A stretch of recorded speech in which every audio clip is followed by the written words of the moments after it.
So please give a welcome to Danny. I'm so glad they're serving beer now. This is going to make my talk awesome. Should we have a drinking game, like every time I say, like, interface? Like, he said user experience again. Okay. Every tweet. Every tweet. Okay, every tweet you have to take a drink. Okay, so I will be talking about the care and feeding of buttons. If you want to add me, I'm DA Stillman. And then you can find all my other digital things there. So I've actually just started reading this book called, it's actually blanking out my name. Oh, yeah, The Art of the Idea. It's John Hunt. It's a really beautifully produced book. And he says it's difficult to have an epiphany if all you want revealed is what you already know. And I'm sure all of you guys as researchers or just people just know that feeling that, like, I want to learn what I expect to find out. And of course, that never should happen. I think epiphanies are awesome. So the thing I'm going to talk about, I also have 5 points. And I will tell you all of them now so you can just like go. Okay, buttons cost money, like actual money, like making them and then buying them. So that's something that we all should understand. It's important to share your toys. You probably should have learned that in kindergarten. And it's important to mix up your fidelity. That's like, I think, actually kind of the meat of my talk. And it's not only is it important for us to suspend our disbelief, but I think actually we can leverage the fact that users are very much willing to suspend their disbelief. And then finally, lather, rinse, repeat. This is an iterative process. Design should not be done once. You should do it as many times as your budget, time, sanity, and patience allow. There we go. Okay, so a bit about me. Just this is one of the things I do. Gotham Smith is changing the business model of design in some small way. We use shapeways to print metal accessories. It's kind of fun. But that's not really what I do. I'm a designer like other places. Okay, yeah, so this is my origin story. I grew up with comic books, so it's important for you to know. I came into interaction design from like a completely other way. I thought I wanted to be an exhibit designer, and I went to design school, and I started designing physical products. So this is a kick scooter that was like my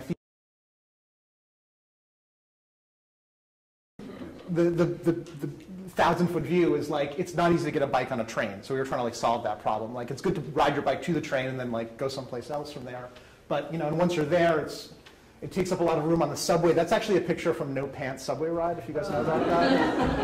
Yeah, true story. Thanks for clearing that up. Yeah, and so I actually at the time was using a scooter. I don't know if any of you have been in design school. It's really stressful, and you feel like you have time to go get a sandwich. And so I actually had this kick scooter that I bought so that I could like feel like I was shaving seconds off of my day, like going all the way through campus, down to Myrtle Avenue, and buying a sandwich and coming back and making sure that my plaster and cast properly. So they're uncool. I don't care if you're Hugh Jackman, it's still pretty uncool to ride a kick scooter. And so I think in a way we wanted to try and change that, like bring a bike aesthetic to the kick scooter. Now, of course, this is like into my second semester of the thesis. I had learned to weld at this point, and we made, that's a bike that I cut off, and then we built this deck. And so it had like a scooter back and a bike front. And that's my friend Susan, who's a dog walker, so she has to travel a lot. And we said, okay, here, try this out, size and shape. Does this work? Our first prototype. And then eventually, as we evolved, we went into deeper functionality. We built a folding prototype. The geometry of this one wasn't as good as the first one. It was a less comfortable ride, but we could demonstrate the folding functionality with this. And then do, yeah, this, okay. You can get it through that spiral thing on the subway. So I felt like that was a great success. I was really excited about that. And at the end, I think we had what you would call mixed fidelity. That's a non-working prototype, but that would look like a production model would look if we had all the money in the world to do it that way. And so, of course, the real story is all the users behind it. One of the things that I did that really changed me and turned me into the designer I am was I found this group of older women who were scooter enthusiasts. They scooted in the park every Saturday. And I found them by accosting every scooter user I found in the street. And I rode with them like every week and brought them my prototypes and showed them my drawings and really became the user-centered, user researcher, designer that you see before you today. So that's my origin story. Where this work happened, a place called Echo Design, where I got my first job out of design school, and Kaleidoscope, where I worked until recently. Now I'm in a company called Infusion Development, where I'm working on transparent touch interfaces, which is kind of crazy and awesome, and I can tell you about that later if you want. Okay, buttons cost money. Also, so do LEDs, and what you have to realize is not only do they cost money to buy, but they cost money to make. Getting an industrial apparatus to create an object, you have to harness tremendous amounts of capital and resources and materials. And so when you say to your client, like, okay, we're going to have this touch slider to help people decide how much bug repellent this thing is going to spray into your house, and this green LED is going to turn red when it's running low and it's going to blink. And they go, well, two-color LEDs are like, 5 cents more than one-color LEDs. Are you sure you need 2 colors? Like, can't you get away with 1 color of LED? And as a naive designer, you think to yourself, well, but it's going to be awesomer, right? But that 2 cents adds up fast. And so they ask you, like, how much more awesome will it be? Like, am I getting 4 cents of awesomeness for my 2 cents of expenditure on that? I see the nods from the other person who's worked in actual products. Sorry, everyone. So yeah, this is actually just like really briefly. These are some what I would have called user interfaces. So this is, I want this thing off. I want it to spray every 4 hours or 8 hours. I want to like slide the timer this way, or I want to set it this way. And you say like, oh, 5 buttons. It's like, no, that'll never wash. And so this was actually a bunch of 3D printed prototypes with some lights and electronics shoved in them, along with that sort of little timer there to help control the periodicity of the blinking to try and determine how people relate to that. Yeah, so you have to really negotiate, and you have to win them over. You say, well, 2 cents is really going to be worth it. It's going to be a lot of awesome. Of course, I think once you're having that conversation, you maybe have already lost, possibly. Okay, so share your toys. I think that sort of goes to your point about piloting. I think of all the things I make as sort of toys to share with the people who I'm going to research with. And so this was actually one of the first projects I worked on at Echo as an intern. This was the skiff reader. Most of you probably should know nothing about it. True story. It was a little late to market. Well, it launched at CES 2010. All of 2009, we were like, when is it coming out? It's going to be awesome. And it never, it sort of launched way too late. I tried to get my old boss, who now works with Nook, to give me one of these to show you guys so I could show you the real one. He's like, even though all of these images are available on the web, he's just locked up on NDAs. It's hilarious. So anyway, at one point, there was no touchscreen anymore. They were like, the engineers are not sure that we'll be able to withstand all the touching that it's going to be touched with, and it might fail, therefore you can't have a touchscreen. And so then there's this giant oh shit moment. Because the way the industrial designers had designed it was that there's this one area where you can interact with some buttons and some, a rocker switch. There wasn't enough room on the bezel because there's stuff underneath it to put other interfaces there. And so what can we leverage or cram into the existing space that we have? This was my job. And actually, I found this going through my archives. This was an early looks like prototype. These were like little rollers. If any of you have seen, like, there was an old LG phone where it's like a little scroll bar. And the idea was that you should be able to read with one hand on the subway. That was like one of the user requirements from the executive at Hearst who was involved with this. I actually think it's a great thing because this thing is super light and super thin. And literally, you could have held it with one hand pretty easily. So I made some toys. I started to think about, what was the user architecture? What sort of things could we do? This was, I think, like a scroll wheel. I don't think we could get a 4-way at the time. And these were some capacitive touch interfaces where I was like, well, maybe you can swipe forward and back, and you can circle, or you can go up and down. We were just trying to like iterate in this tiny space that I had just to try something. And what did we do? We had a party. We invited people to the toy party. Yeah, this is 2008. Those are 5 working prototypes that the manufacturer put together for us for the weekend that we did this user testing. And we got, 35 average people to play with them and tell us how they liked it. It was pretty interesting. And so this is actually the moment where I was like, wow, this is interface design. This is really interesting. This is a hell of a thing. And most of it sucked. I mean, that's the punchline, really, right there. I could just go home. All of the stuff that I designed, all the touch interfaces that my boss was like, let's explore touch. Let's explore capacitive touch. Just like people this is the overall favorite. It's just like people just hated the touch options. They really liked the buttons. The buttons really worked. And so we tried to do some kind of metrics on various tasks like focus, going home, page turning selection, browsing sections. Here it makes it look like the touch ones aren't as bad. It was designed this way intentionally.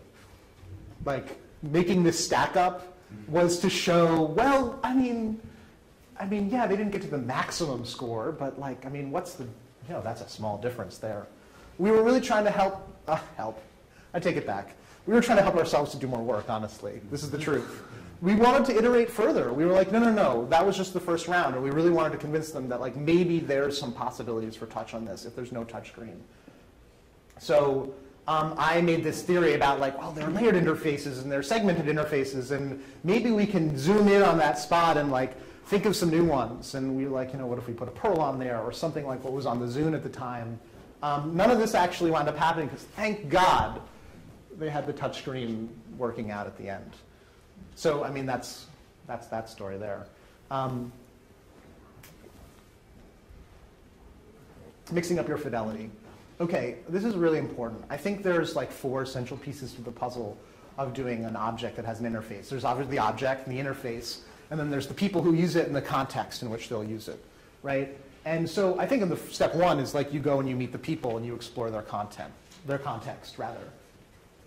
And the whole point is to eventually flesh it out, to build up your fidelity in both of those areas as you go on. And the reason you do this is because, the classic thing is you can get it good and cheap, but it won't be fast, and you can get it fast and good, but it won't be cheap. When I was in high school, we used to say work, sleep, and social life. You can pick 2. Right? So you kind of lose out on that one there. But I think the whole idea of fidelity is that if you do something fast and cheap and you do it a lot, it actually winds up being good. I think you get a lot more, you can get resolution that way. It's like agile versus some sort of a waterfall approach, right?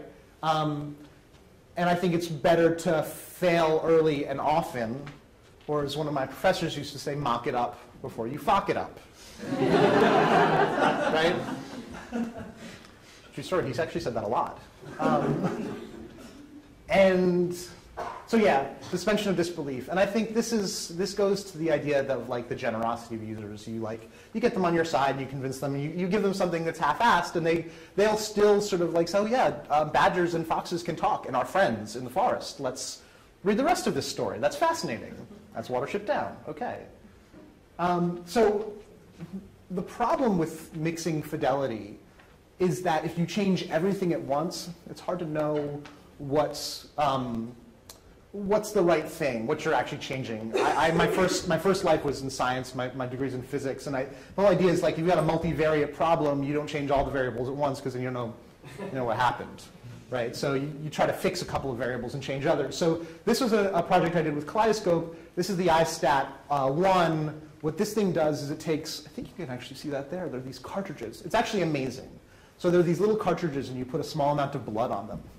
And it uses like silicon chip technology. The blood is pulled in through these wells and it interacts electrically with the silicon walls. And depending on what you've coated those channels with, you'll get a reading of what's your pH level, are you having a heart attack, what's your glucose, all these things. And it can do it with a smaller amount of blood and faster than taking like a whole vial and sending it up to the lab and waiting 45 minutes. So they're kind of like one of the leaders in this sort of multi-test, like lab in your hand. And this has been around for 11 years. The thing is bulletproof. You can clean it with chlorine. It's amazing. These are numbers, like these are dome switches, and this is a monochrome screen. And they wanted to turn it into something that looked a little like this. This is what they called the jug handle model. I think they'd worked with Farm for a little while, and Farm had told them, well, you probably need a 5-inch touchscreen to show all the data that you want to show. You're probably going to still have to have a scan button here, and this is the size of the battery and the screen and all that stuff. And so a lot of decisions were actually made before they came to us.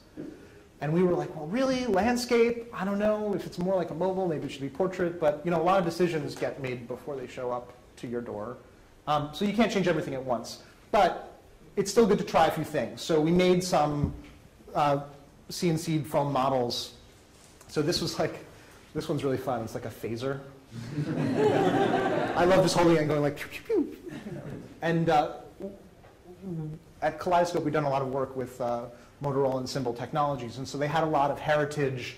They were like, well, people might need to change the orientation. So this particular model was to help people imagine being able to move it from being a tablet to a portrait sort of thing. And this was sort of like a classic lollipop configuration that they felt was going to be stronger. I think they were really worried that this thing would fall over and that it would break in the middle, like just from an industrial design perspective.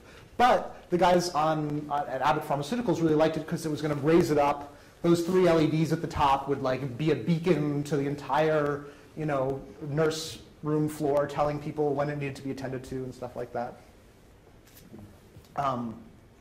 So yeah, we tried a lot of things, and I think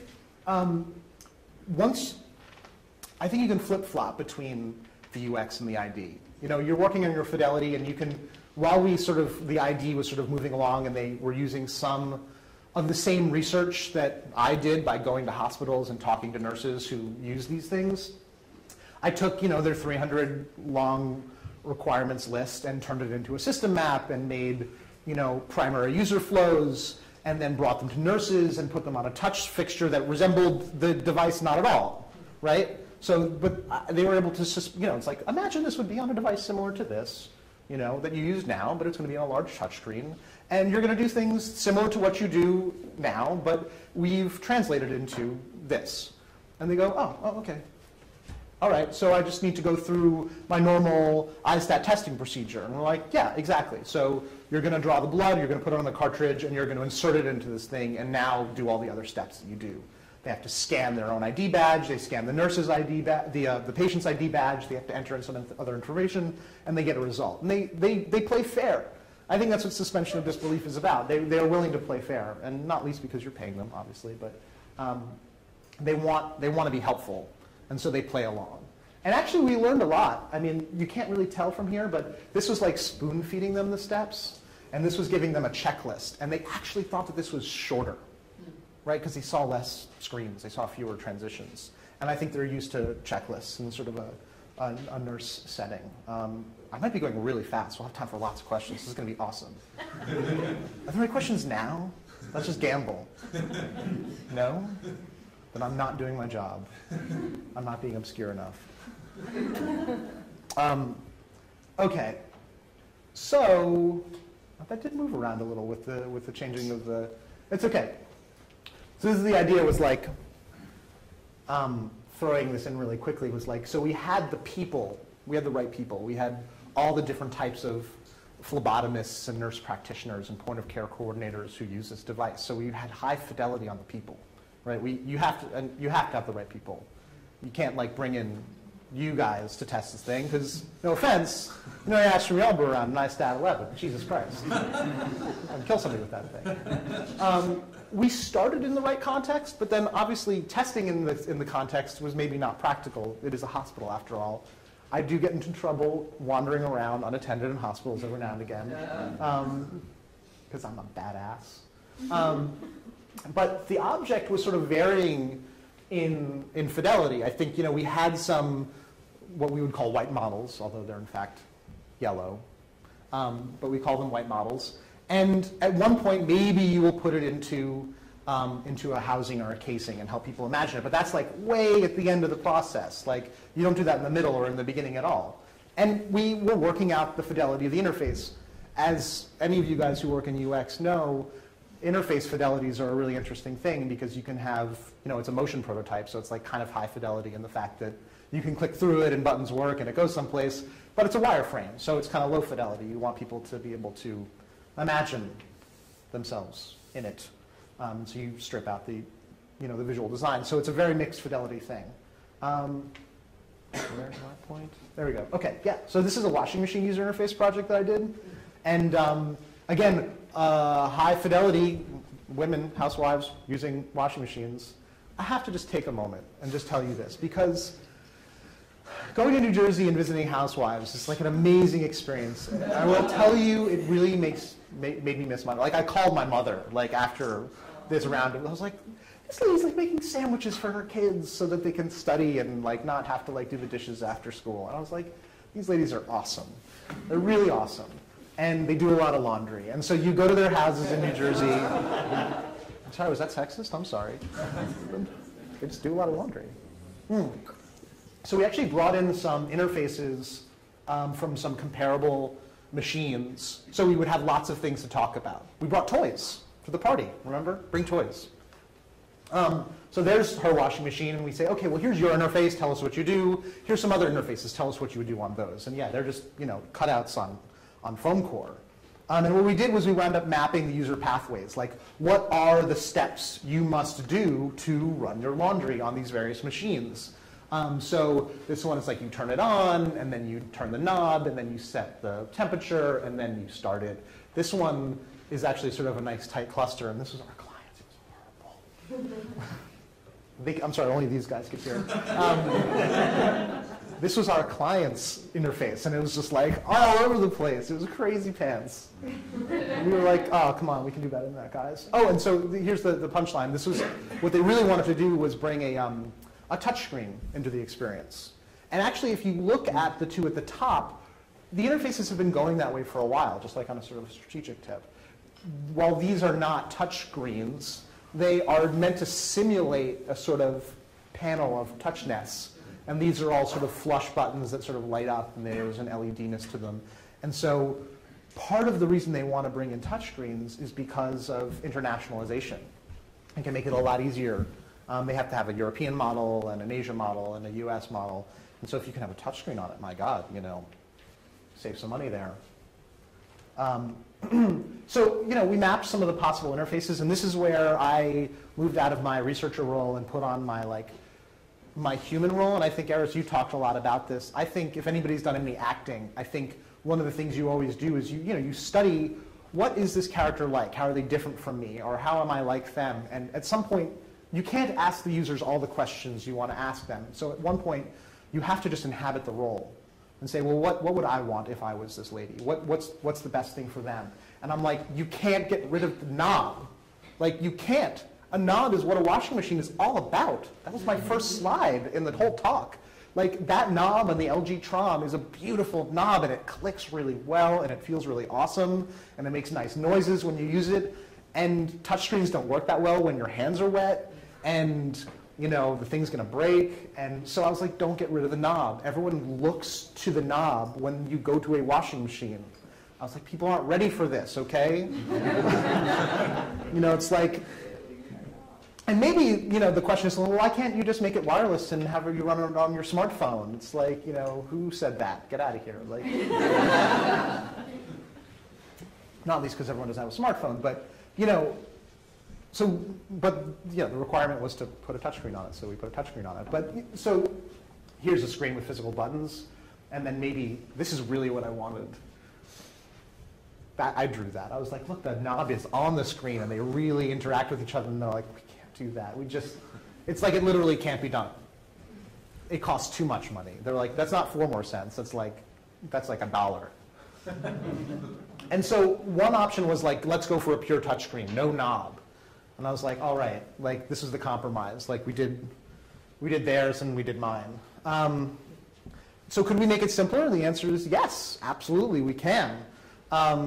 We made it a fully linear system. Like you go from the knob to the start button, and you just walk through it. And the knob, sort of the curviness, wound up influencing the visual design of, a sort of a curvilinear interface.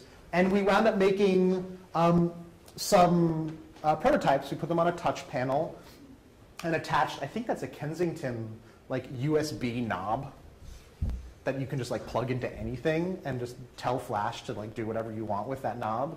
And it's really nice. It has a good quality, a good clickiness. And so we took it back to the same ladies. You may recognize that Bosch at least I do, and put them in the laundry room. So you think about it like high context fidelity, like going back to the laundry room, putting it at the correct height, and asking these women to like imagine that this is their washing machine and you're using it. So the right people, again, high fidelity, object, low fidelity, very low fidelity object, and sort of mid fidelity on the interface. But very usable, and I think you get lots of really good feedback by doing that. And also, just in terms of user research as a storytelling tool, the fact that we went back to the same women was like a really powerful thing. It's like we learned these things from them, we got this inspiration, we tried these things, we made them, they used them, they liked it, we did these things with them, you know, now pay us.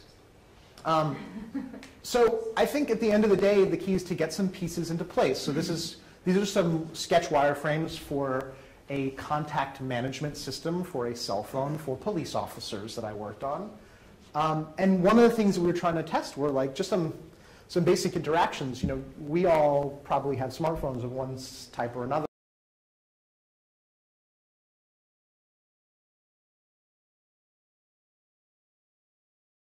And hold to get to a pop-up menu to change how you're sorting your contacts is maybe a user interface pattern that these guys don't know anything about because they use flip phones because they're unbreakable.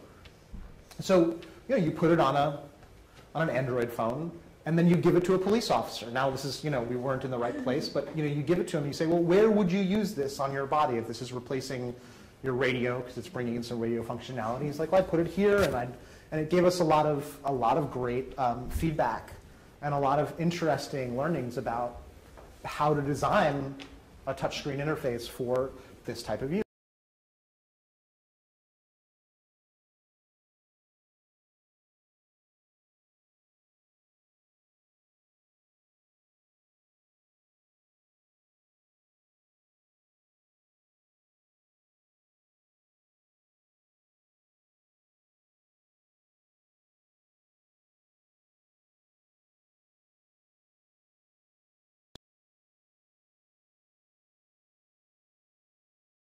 The things I talked about. Buttons cost money. I think we're probably all clear on that by now. And I think it's important to not just share your toys, but to make them. I think even at a very early stage, if I want to cut out a piece of foam core, so this is really funny. Right now, the company I'm working for is a development firm, and there are no war rooms. There's no place to like put up things and leave them there for more than like 2 hours. You have to clear all your stuff out all the time. You have to keep it clean. Like, I can't work in this environment. I need like a wall with Post-it notes. And we're mocking up these giant touchscreen interfaces, and I'm like, well, how big is a 46-inch TV? I mean, obviously, okay, fine. It's 46 inches. I just answered my own question, but how big is it? Like how big is it to my stomach and my hand? Like, I don't know that. And so I was like, so do you guys have a ruler and like some foam core maybe, and we could just like cut? And they're like, what? No. We don't have any of these things here. Like, you know, I work at industrial design firms where we have a shop and like, you know, things like X-Acto knives. And so it's really important not just to share your toys, but to make lots of them. And I think of them as like zeitgeist, thought experiments. So just so you can hold it in your hand, I was working on an internal project at my last company that was for an augmented reality transparent touch interface for books. And so I was like, well, what is that like? You know, let's get a book and let's get a piece of clear plastic and put a frame around it and put it on there. And we brought in some kids because it was for kids, and we gave them whiteboard markers and had them write on it. And it helped us get understanding. So you have to make toys. And I think with fidelity, it's really important to, yes, eventually make a pie. Okay, I think that's actually one of the most important points about this slide, is that you cannot eat that, okay? Like, you can't eat an infographic about pizza. Now, it is important to make an infographic about pizza, right? Let's all have a discussion about what makes an awesome pizza. Like, let's get everybody up in front of this giant poster and say, well, sauce, cheese, crust, okay, go. Let's argue about this. But eventually, let's make a pizza, okay?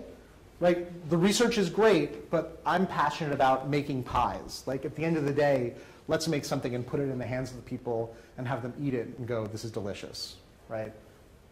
I think we all need to leverage suspension of disbelief. You know, let's not wait until it's perfect in order to show it to people. Let's get, you know, quick and dirty. And then let's do it many, many times. I don't think there's anybody who actually shampoos more than once. But it does say lather, rinse, repeat on bottles, though, doesn't it? So that's it. Those are all of my things I have to talk about. Thank you very much.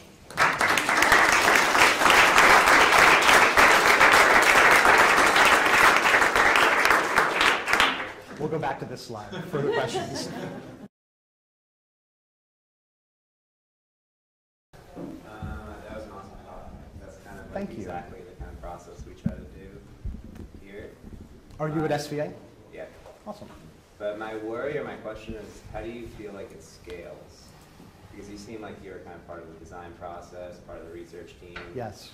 But in a bigger company, those would be separate at least and maybe kind of siloed, and there's more planning, and you need to submit research, and you evangelize research. So Okay. how can you scale it? Does it scale? Is that even a concern? Okay, so the question, which I will summarize now for the benefit of everyone, is about the scalability of this type of research or process, because it seemed like it was very hands-on for me in the beginning, in the middle, and the end. I've actually never worked in a true corporate setting, so I've never been in-house, so I don't know what it's like at Whirlpool, like, and how they do this. I have seen some of their really crappy PowerPoint testing prototypes, and they're horrible, so I don't think it probably doesn't scale very well. But I mean, I don't know how everyone feels about this, but I feel like when you're dealing with this much data and this much information, at the end of the day, I think there kind of does need to be one person who's responsible for calling the shots. If anybody was at the salon at Smart Design a couple of weeks ago, Patrick Whitney was talking about innovation, and one of the questions was like, well, how do you get innovation built out at a company? And what he really talked about were engaged CEOs, right? And so I think we think that somehow it can be like, let's all have this big team work together, but I think there does need to be a visionary involved somewhere. So I don't know if that answers your question at all, but okay. Anybody else? No? Okay. Yes? So you've got the benefit of your physics background when it comes to doing the physical product, mocking up and even making decisions about... Well, that only helps me decide how fast it's going to hit the ground when I drop it. But we've had occasion to work on some physical products, and we've done it a few times, but we're much more comfortable with software and websites. That's more our world. yes. And so we've found ourselves in the situation where we'll make recommendations that are not physically possible. Yes. Like, you could do that, we really could do that, but the internals of this would burn up because the temperature would be 5,000 degrees. Yes. Okay. So what advice do you have for those of us who mostly work in the virtual world, Okay. but have occasion to be in the physical world Right. for dealing with those challenges? So the question is, how do people who are digital, who need to sometimes make industrial design decisions that wind up being a little impossible? And I'm guessing what happens is you go to your clients and you say, what if we do these 4 things? And they go, that would burn up, that would break, that's too expensive, and that's stupid. What else do you have, right? Well, my recommendation is hire an industrial designer and pay them well, because they're very talented people. No, I mean, you joke. And honestly, I mean, I put these slides up on SlideShare last night. So if you go to my blog, you can look at everything. I wrote a much angrier post about it last night, which I did not post. I made a much simpler version, which is just about the good parts about this. But industrial design is a broken system, okay? And the problem is that a device is usually regarded as the last step on a much larger process, whereas in fact it's actually a touchstone and the sort of synecdoche of the entire thing. It's the embodiment of a brand and a process and a service. So I think industrial designers, what I found, they make amazing interaction designers. And that's not like other industrial designers that I've worked with get users, they get ergonomics, and they can wireframe. Like, that's, and they're generally good with the Adobe suite, and they can make things look awesome. I'm horrible at making things awesome, and it's great to have somebody around who can make things look awesome. So I really would say, if you live in Chicago, at least bring one on as a freelancer for those stages. Like, they will help your process, and bring them on at multiple touch points, because if they're invested in the brand and they're invested in the process, they'll help you understand what the thing is and can make some recommendations. I mean, I don't know if that's helpful. No, But that makes sense. yes. Any other questions? Yes. This is a little kind of in my own tangent, but Do you think that knob technology on the washing machine, like how much does that have to do with sound and frustration? How much does the technology of the knob have to do with sound and frustration? Well, I'm nonplussed. Yeah, I guess like just that kind of really clacking sound on this thing. Like, feedback. Yeah, it's kind of like. Well, it's like, why do digital buttons have downstates? It's like the black metal of appliances. It's like this thing that's just really angry and like it always breaks. Oh, okay, yeah. Fires, so you may not have bought a washing machine in the last 10 years. Well, no, I've seen they're awesome now. They really are. No, like, and this is like the hazard pay of being in this line of work. Like, I would go to Best Buy on like a monthly basis and Target, and like you'd see like these $2,000 beautiful red gorgeous knobs, and they make this like ding ding ding ding ding ding ding. You know? But the ones that are in like your grandmother's or other people's apartments or laundry rooms are really like clanky. Yeah, but there's something really satisfying about that sometimes. The knob is still there. The knob is still there. Yes. Yeah. It's a heritage piece. Yes. Just jumping on that, like how, when they came to you and said, okay, it has to have a touch screen, were they actually trying to solve and make an efficient solution, or were they like, everything has touch screens now, I want to add it here too? Right, yeah, okay. I think you answered your own question, but I was I was hoping the answer was no. Well, so, and I how mean, do you solve that and say, is that really the right answer? Is that the right solution? okay, so the question is, did the client come with research or intuition, or was it strategic? Why did they want a touchscreen, right?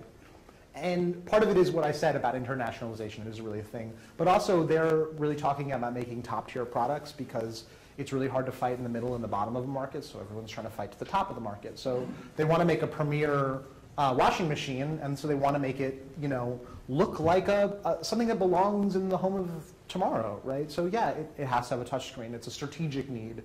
Maybe it's not something that people say, this could use a touch screen. But I will just say this, I was a consultant, and being a consultant is somewhere between being a concubine and a whore. On different days, you're seducing your client, and on other days, you're doing exactly what they want you to do. I don't know if everyone has had this experience where you go, so we have these 3 options, red, blue, and green, and these are awesome. I really think we should go for blue. It's really great. And they go, blue's great. Let's do green. You're like, green is awesome. We should do green for this reason. Just flipping on ourselves. Yes, question. I was noticing like the iterations that you have for the washing machine, and it reminds me of Xerox machines where when you go to it, you can't use either one because you don't know what to do. Because I just want to wash in a temperature, that's it. And Yeah. with the Xerox machine, I just want to make a copy. Yeah. There's too many options. Yeah. Why do they make things so complicated now? Right. I just want to simplify Sure. something which with a simple. I just want to do something simple, and yet they make things so complicated now because they think they need to do something to be the best. Yeah. I mean, yeah. Like we go to here in the city, we go to a laundromat. They're really easy to use because they are not so high tech. Yes. We put in our money and it just says hot clothing. So I think the question is about feature creep, yes? Yeah. I mean, so feature creep is a real thing, and part of the problem is that you say, well, we have Model X, and Model Y must have X plus 1, and part of that is to stay competitive, and part of it is just due to lack of imagination. And I think that's the power of a physical interface. I mean, you step up to a copy machine, there's usually still a big green start button, and that will do something. And that's why, in a way, with that interface, which isn't up here anymore, I wanted to have the knob and a start button, because the idea was you could just have a setting that it just stays on, and you just turn the knob and you press start, because actually most people don't change the temperature that often. I wash everything on cold, because I don't like to separate my colors. And I'm not uncommon in that. I don't know if that answers your question. It's frustration, really. I started to look at some industrial designers, like maybe I'm just going to throw out like Dyson. He just removed things from some of this. I'm not going to say he's good, but I'm just saying, like he removed the bag or he removed this and stuff, so he made it really simple, so there's not things there. Yeah. Is that? I mean, do clients or things like people? There are some people who want that, absolutely. Yeah. I mean, it would be cheaper to build because there's less things there, but yet they sell it for more price. Yeah. So I mean, that is the disadvantage, is that you want to be competitive on features. Right. Any other questions? Yes, sir. Have you ever actually washed clothes in your So not in this particular instance, but we did watch women wash their clothes, like how they sort them and things like that. And at one point actually we did a dishwasher project, which I didn't show here because it was more about the wire basket that's inside of it. But we actually installed 3 dishwashers in our office and washed a lot of dishes. We coated them all with chocolate sauce to sort of like emulate like how they could. Yeah, that's what interns are for. Oh, sorry, there's a follow-up. So you weren't really testing the sort of concepts behind, do we want to program it this way or the other way? It was taking certain ways of thinking about controls and seeing how they were laid out. Yeah, there was also actually a very ecological component to this. They wanted to see how we could drive certain ecologically conscious behaviors using the interface, which are kind of hard to show in these and probably proprietary. I'm not sure if I'm answering your question appropriately. So for example, for the eco-friendly thing, it's longer sometimes recycled. Yes. So actually seeing someone use it in their home, yeah. That would be. So for that, we had questionnaires. We asked them about their different values, and at the end of the day, it really is about money. People, but a real clear value for their dollar. Yes, you in the back. I have a question. You actually mentioned it in one of your answers about heritage of a product and kind of re-evaluating why not on a washing machine. Sure. Do you find that, or maybe it varies from time to time, do you ever try to kind of hold that heritage high and kind of say, like, no, it's important for them not to stay? Yeah. Or do you ever just say, no, we have to start fresh and like from the drawing board kind of rethink it away? Yeah, if I think it's bad. I mean, so inertia is a real thing. And sometimes we just do things because we do them that way. And I think that goes to questioning it. I think the knob has value because you have your hands, maybe there's soap on them or you're dirty, or it's just like this big friendly interface. So I fought for it because I thought it was the keystone of the product. Maybe if it was, well, we have this other thing, and I can think of no examples, I apologize. But if I don't think, if they can't prove to me why it stays, then I'll fight for it to go, if that makes sense. I think we have an Ether question. Yeah, super quick question. You recommended a book at the beginning of the talk? Oh, yeah. It's John Hunt. I think it's called The Art of the Idea. Beautifully produced book. It's very like chunky paper and gorgeous. I think we're out of time, right? One more question. Who wants to be the last? Yes, you. I'm thinking about that example where you wanted to make a foam core TV screen to see the size, and there were materials available. Yeah. So do you have thoughts about how to start introducing a different way of working when you're in a culture that's where most of the thinking is just on the computer screen, and you're trying to get into a little bit more physical, tangible environment way of thinking? Do you have thoughts on how to get that to infect the others? I know that's that's a great question. Yeah. To have them like see, oh, I like this, I want to do this too, instead of just letting you be the guy sticking the Post-it notes up on the wall all the time. Jerk.